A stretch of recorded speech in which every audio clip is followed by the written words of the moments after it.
पैसा और परिवार की कहानी।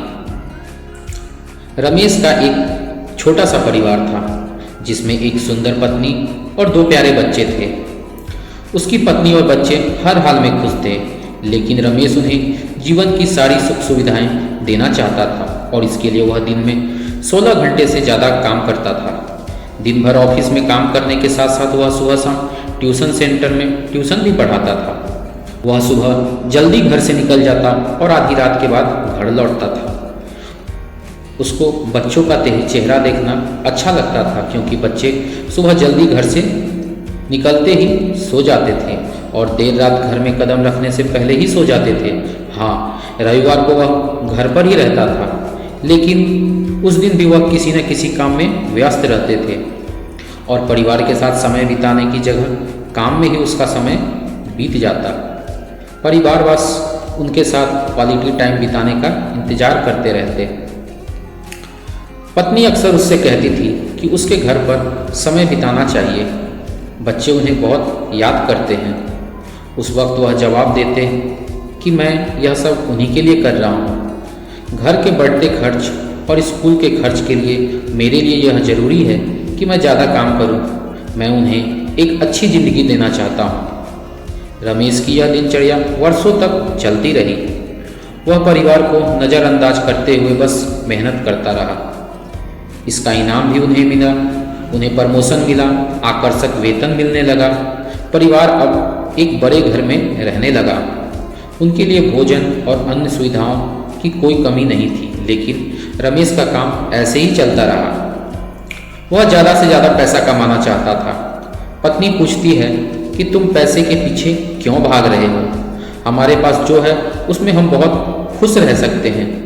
तो उसका जवाब होता है कि मैं तुम्हें और तुम्हारे बच्चे को दुनिया की सारी खुशियां देना चाहता हूँ, बस मुझे कुछ साल और मेहनत करने दीजिए। पत्नी चुप हो जाती है। 2 साल और बीत गए। इन 2 सालों में रमेश मुश्किल से अपने परिवार के साथ समय बिता पाता था। बच्चे अपने पिता को देखने, उनसे बात करने के लिए तरस रहे थे। इसी बीच एक दिन रमेश की किस्मत खुल गई। उसके दोस्त ने उसे अपना व्यापार में हिस्सा देने की पेशकश की और इस तरह रमेश एक व्यापारी बन गया। व्यापार इतना अच्छा चलने लगा और रमेश के पास पैसों की कोई कमी नहीं थी। उनका परिवार अब शहर के सबसे अमीर परिवारों में से एक था।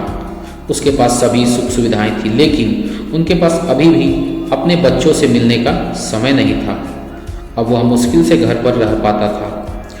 उनका अधिकांश समय घर से दूर व्यापारिक यात्राओं पर व्यतीत होता था। जैसे जैसे साल बीतते गए, उनके बच्चे बड़े होते गए। अब वह किशोरावस्था में पहुंच चुका था।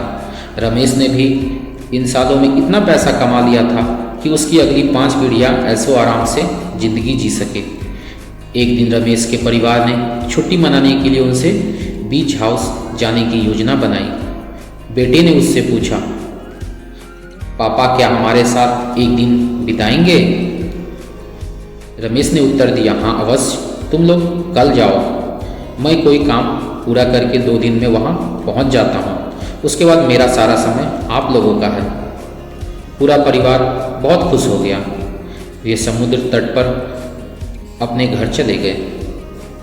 रमेश 2 दिन बाद वहाँ पहुँचा, लेकिन उस दिन उनके साथ वक्त बिताने वाला वहाँ कोई नहीं था। दुर्भाग्य से वे सभी उस सुबह सुनामी में बह गए। रमेश अपनी पत्नी और बच्चों को कभी नहीं देख सका। करोड़ों की संपत्ति होने के बाद भी वह उससे एक पल भी नहीं खरीद सकता। वह पश्चाताप करने लगा। उसे अपनी पत्नी के शब्द याद आए, तुम पैसे के पीछे क्यों भाग रहे हो? हमारे पास जो है उसमें हम बहुत खुश रह सकते हैं।